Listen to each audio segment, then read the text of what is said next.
I might need is a juice. I knew he was going to ask us for a juice before the night was up. He's been trying to finesse every owner for like free stuff. I mastered the art of sweating on command just for that plug. Do you like spicy things? I like spice on things. I don't know if I like spicy things. You know what I mean? Just try it. Hot hula girl. You can't erase, delete. It's spicy. Do you like spicy things? Yo, that's straight sweet. How do you do that with a drink? So good. Jalapeno. Is it like good for you in some kind of way? Yeah. I feel like that's the kind that, heats up your metabolism. Plus anything spicy. Heats up your metabolism. Anything spicy. You know what that means? Will help you lose weight. Did you know that? I didn't know that. Mm-hmm. And then also, pineapple has bromelain in it, and bromelain is a fat attacker. It attacks fat. Really? Nutrient attacks fat. So basically, you'll lose 5 pounds if you drink this. That you need the phone. That was. Oh, was that the sundowner month? No, wait, that's an Alzheimer thing. Shoot, but I'm closer to that than I am to the golden hour of it. All right. Well, guys, gotta buckle up for this one. Get ready. Like if you have a shirt on that's white and you have chocolate milk in your hand, put it down because you're about to laugh a lot. So. Don't want to spit on your screen or your shirt or whatever. You've been warned. Those are some high standards. Now I have to be funny. What if I wanted to be like super serious and make everybody cry? I feel like that would be even funnier. Yeah. You just can't not be funny. It's hopefully that's a compliment. It is. Thanks. Nonetheless, we are here with the legendary, and I do mean legendary, Summer Shine. How can you not be legendary with a name like Summer Shine? She she is involved with. I own it. I mean, I own this place. Yeah. Yeah. Do you? What do you do? I'm the owner and founder of Luna Juice Bar. It's one of the many things I do, but that's what we're talking about tonight. Luna Juice Bar. Luna Juice Bar. Yeah. Let's go. Ready for this? I'm ready. Are you ready for this? I don't know, honestly. I mean, I was born ready. All right. We'll test that. So, cool. First question that's burning on the top of my mind, at least, is when actually, let's dive into your story a little bit. Like, how did Luna Juice Bar become an endeavor of yours? Like, what was the before, middle, kind of? Before, middle, yeah, where we're going, what we're doing. Yeah. Yeah, so I think a lot of people already know, but I started Luna Juice Bar whenever I got sober. In 2013, I quit using drugs and alcohol after a lifetime of struggling with it. And I was in rehab one morning making a smoothie, and one of the girls came downstairs and she said, "Hey, I've never seen a crackhead work so hard on their health." And I was like, I'm not a crackhead anymore. And she said, "You should turn that into a business." And it sparked something in me that was like, oh yeah, I should turn this into a business. I want to share health and wealth with other people. And so that's how Luna Juice got started, in rehab. In rehab. Yeah. That's pretty, that takes some creativity. It's dope. Ha ha. Pun intended.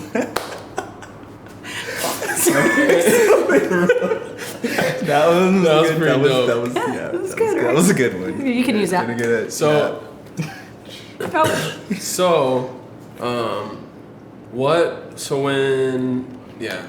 when that became more than an idea, when that started going from idea to I'm actually doing this, like I'm no longer in rehab with an idea, but I'm like out here, and you started.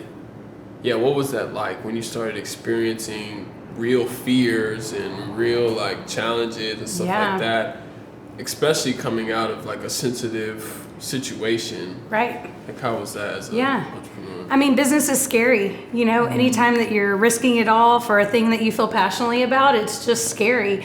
But I feel like invigorated by that fear, you know, like standing on the edge right before you jump into the water, you know, that sinking feeling that you get where you're like, oh my God, can I really do this? And then actually following through with it. And having the tenacity to do it, failing and trying again and failing and trying again. There were so many times I thought I could give it up all right now and I won't have lost anything. Yeah. You know, except like my dignity and my pride and you know, like and I wanted to take a chance, and it's been a good one. It's been a wild ride. Yeah. Wild. The city of Waco has been blessed by that wild ride. I've had the privilege of rapping in this very room. You have? That was lit. Yeah, that was fun. My 21-year-old son would say, that's litty. Liddy. He still says Liddy? I don't know. Is that old? I can educate him a little bit. Erase that. My 21-year-old son doesn't say that anymore. You can still say, Dope has surpassed, has stood All the test of time. time. Yeah. In many ways. Yeah. Very. But anyway. Yeah. So where's Luna Juice going, and like where are you going with the business and with this newfound sense of like purpose and drive? Yeah. Well, I think that we are moving more into, number one, we are run right now 100% by people who are in recovery from drugs and alcohol. So everybody that works here is in recovery. And we're moving more into providing jobs for people like that. That's kind of our mission, is that, you know, I started Luna Juice as a job for a person in recovery. That's me. And then I've offered jobs to people who are in recovery since then. And so we want to expand, of course, on that and be able to provide more jobs and opportunities for people. And so we're looking into retailing our juice. So I think that's the next step is getting into the manufacturing side of it. Okay. So, which we're doing a little bit now, but we're going to expand that here pretty soon. Yeah. So how do you do that? Like, what's the, you know what I mean? I mean, what does that it's even a look process. like? You know Let me tell like, how you. does that happen? Who are the people that you're talking to kind of, not necessarily specifics, but the type of people that you're talking to kind of get your business into like a different space than you've normally been? Totally, right. Well, I mean, it all starts with the process, right? So our processes have to change. We have to look at larger equipment that can produce more juice and fillers, because right now we pour every bottle. Every bottle is hand poured by an addict or alcoholic in recovery from drugs and alcohol.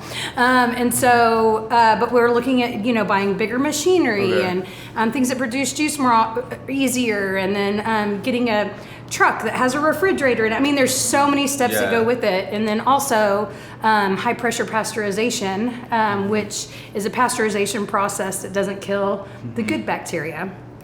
Yeah. So are you learning that like online, or are you just like networking with people? I mean, so it's been kind of like a process of learning through asking other people, calling manufacturing plants and going there and seeing how they do it. And really, the way that I've run my business is asking other people who are in the same business how they did it and what advice they could give me, and then applying that. You know, like I told you earlier, there's nothing new under the sun. I'm not trying to recreate the wheel. I'm just trying to have my own wheel, you know? There you go. So, That's pretty fresh.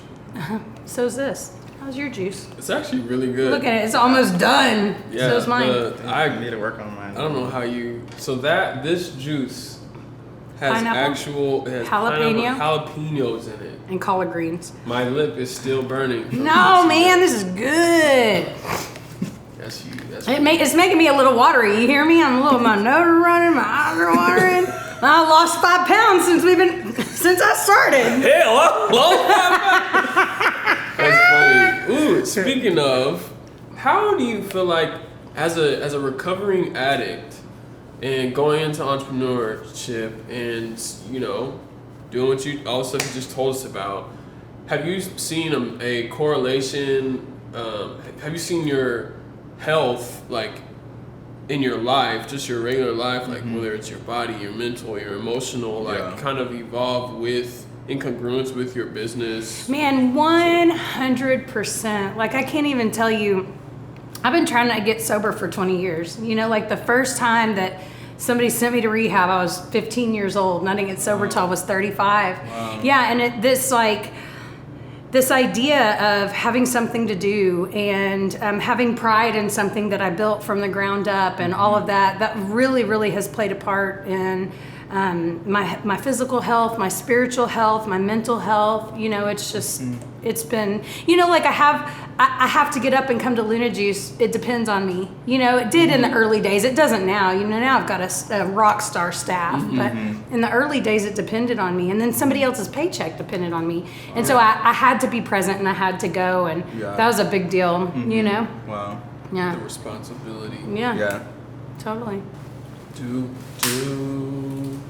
shoot, do. I'm telling you, man, that think this is good.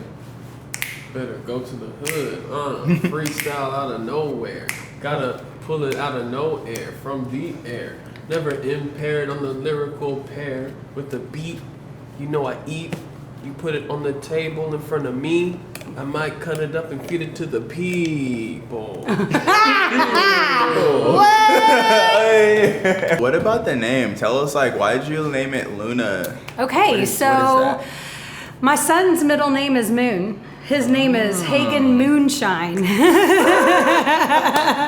And Wait till he figures that out. he's 21. He's figured it out. Okay. Yeah. I used to tell him when he was a kid, I named him that because he was intoxicating, and he is. He's a cool kid, man. He's my best friend. But he was the person he was the most innocent bystander in my addiction. He was the person who got hurt the worst and literally had no part in it. No, you know, he hadn't done anything to deserve that. Wow. And so whenever I started Luna Juice, I wanted to, you know, show him. I wanted to show him how much I loved him and that I cared about him. And it used to be called Moon Juice. But there's a fancy juice bar in California who did not like the fact that I was using their name, and they sent me a cease and desist letter. So, yeah. And so we're Luna, which is way better for Texas, right? Yeah. It sounds way cooler than Moon. Moon juice? Moon juice? That sounds like, I'm not even gonna say what my mind thought about know, it sounds moon like- juice. Well, I'm glad you didn't say it. Diarrhea. is- Whoa! That's what I'm thinking about too. I'm like, yo, glad that's not on the wall. Just saying. Come over to.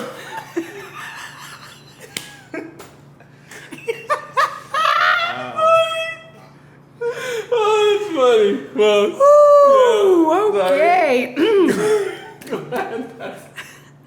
glad that's not the name. Man, that's funny. Sorry. Okay. I just blew on you. I'm sorry if my breast. That one actually was really refreshing. Okay, good. Not the smell of it, but no, I'm just kidding. Cool. So speaking of like, you know, along with the name, like the creativity of coming up with that and the meaning behind it, like what kind of bled into the aesthetics? You were telling us a little bit of like your inspiration for the space. I mean, IKEA is my inspiration for this space. I literally walked through there and I was like, I like this, I like this, I like that. I wanted to bring a lot of the feel of like, I want it to be accessible. I don't want it to be one of those places you walk in and you're like, you have to straighten up because you come in here. Yeah. You know, I want people to come in here. It's artsy. There's art on every wall. I want it to have like a community feel, and you know, it's just a place that you walk in and you immediately are like, oh. You know, I liked what you had said about it, is that you had brought a date here because it's comfortable. You know, it's not a place where you have to stare straight at each other, and you know, it's a place you can just come chill. Yeah. And it's super chill, you know? It's easy to like focus too. Yeah. And the it's like light. it's a Great bright light. space. I Yeah, love it's the a light. bright space, and it always smells good in here. Like it always smells so good. So you walk Always in, smells like all good. your senses are engaged, and you're like, yes, this is where I want to be. Yeah. Yeah. And we got that light from Laverty's. Isn't that dope? That dope. I used it right again.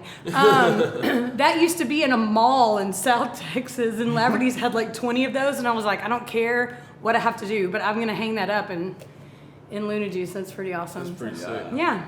That's really cool.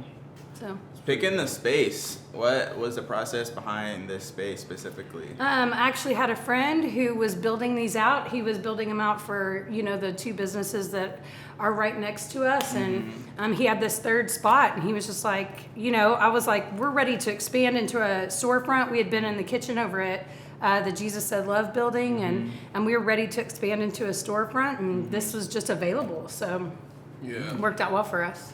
I feel like you have expanded so many times a lot quicker than most people, and I'm wondering if it's a fear thing that people have where they don't just go with the next opportunity to expand, or what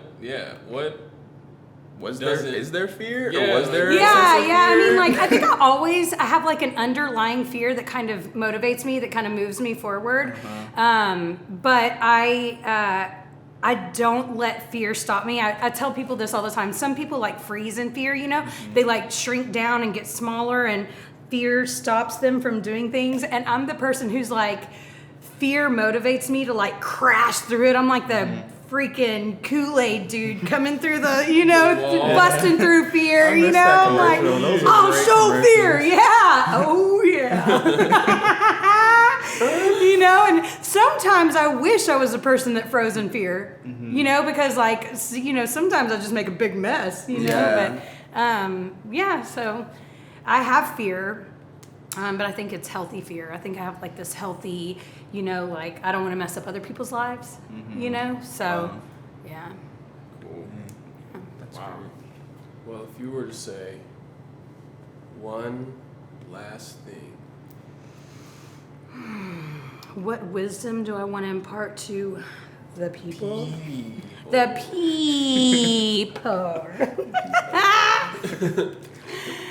Was that a bee? No, it wasn't a bee. It wasn't. There's nothing. You just saw it. There was nothing. There's nothing there. Are you joking? Is that for real? It's so paranoid. We just cut all of that. The one last. Are we cutting? Oh, no. The one last thing. I don't know. When people ask questions like this, every time there's somebody says something like that, I'm like, that person is so full of themselves. They felt like that, they had one last thing to say to the people. I guess. Do you have a funny joke? What's your favorite joke? My favorite joke? Do you have a favorite joke? my life is a pretty good joke. Oh, gosh. That's funny. There it is. There it is. There it is. Yeah, totally. I have all kind of, literally, I think my life is hilarious. And so as I walk through my days, I always think, man, that would be great for stand-up. That would be great for stand-up. I have 4 minutes of stand-up. I've done stand-up on stage before, and really? I killed it. I killed it. I did a whole bit about my name, my name is Summer Shine, and yeah, that's my real name. My parents weren't hippies. I'm not in a cult, but I do live in Waco, same kind of same difference. And I'm like, what kind of jobs can you have if your name is Summer Shine? What jobs were you born to have if your name is Summer Shine? A Southern Baptist preacher's wife, Bible studies and prayer chains and it's Summer Shine. That's a Southern preacher's wife, right? She runs Bible study. Summer Shine runs Bible study. Or Accurate Weather Girl, Texas Accurate Weather Girl. It's always 107 degrees, super hot. That's Or a party girl. I chose the latter. Hilarious, and I'm glad you did. Honestly. Me too, man. I'm sure I'm not the only person who's glad that you did. I'm glad you didn't, stay in the negative part of the party. No, I'm a sober party girl now. But I think you have allowed the marriage of the before and after of your negative zone to become this beautiful positive for the world around you. Thanks for saying that. Thank you. It's just so fun. If no one knew your story, it's after you told me your story, it's kind of man, I wouldn't have even guess that because of how much like joy you carry and how much party you carry. Yeah. And I think like the lower you go, the higher the bounce back is. You know what I mean? Like the more depressed you can get or you've been, the greater you know joy because you've been so dark and so down. And so I feel like, I mean, I was in the muck and the mire, you know, I was burning down there. And so it was, when I came back up, I'm like grateful for everything because people don't know, like, I almost lost everything. I almost lost my life, you know? And so I'm like, oh, the sun. Oh my God. And I think other people are like, why are you so excited about, you know, a bird flying by? I'm like, because I almost lost that, you know? Wow. Didn't get to see that anymore, you know?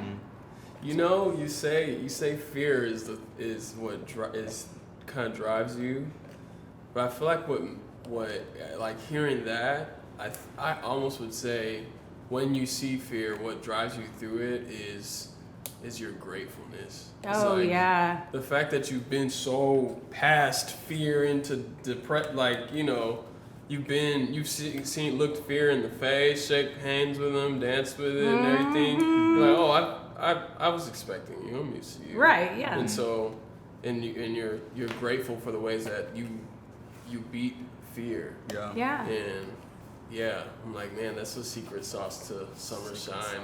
Yes, the she's secret like, sauce to summer if shine. I didn't die, I probably won't die. Right. If I try something. Yes. Oh my gosh. Totally. Yeah. Ain't killed me yet. Ain't What? killed me yet. I hope I don't get in a car accident on the ride home. Bragging about my life. I'm like over here bragging. Boom, dead. No. I do have a pretty cool funeral planned though. Is it gonna be? I want to be cremated and I want all my ashes to be put in like barrel of monkeys. You know what I'm talking about? Those little red barrels that have monkeys. But I want the monkeys to be taken out and my ashes to be put in them. And then like given out at my funeral like party prizes. You know, like, hey, do you want a barrel of monkeys this summer? There'd be a DJ and a food fight. Whoa. Yeah, strobe lights. And a food fight. Heck yes! Don't you want your funeral to be like Food that? fight at a funeral. That's Yes, lit. yeah. Liddy. And I want somebody Dope. to tan my skin and like give it to my son in a frame. You Oh, know? Lord. That's a good way to go out. Hey. They're good tattoo. I paid a lot of money for these. Yeah, for sure. Just Well, Dope. There you have it. There you have it. up, down, all around. Told y'all it was gonna be legendary. You probably laughed your guts out. spit your chocolate milk all over your white t-shirt. Yeah. Yeah. So, We told you but to if take you it. Warned learned you. anything like about your t-shirt or through this, it's like if you get milk on your t-shirt, sometimes you just keep wearing it. You know what I'm saying? Isn't that That's what right. you did? That's You know what I'm saying? exactly You got what I milk on your t-shirt, you kept going. Did. That's I right. tried. I tried to. It was. I liked it. Okay. Cool. I got it. All right. Well, if that was good enough, Signing we're off. signing out.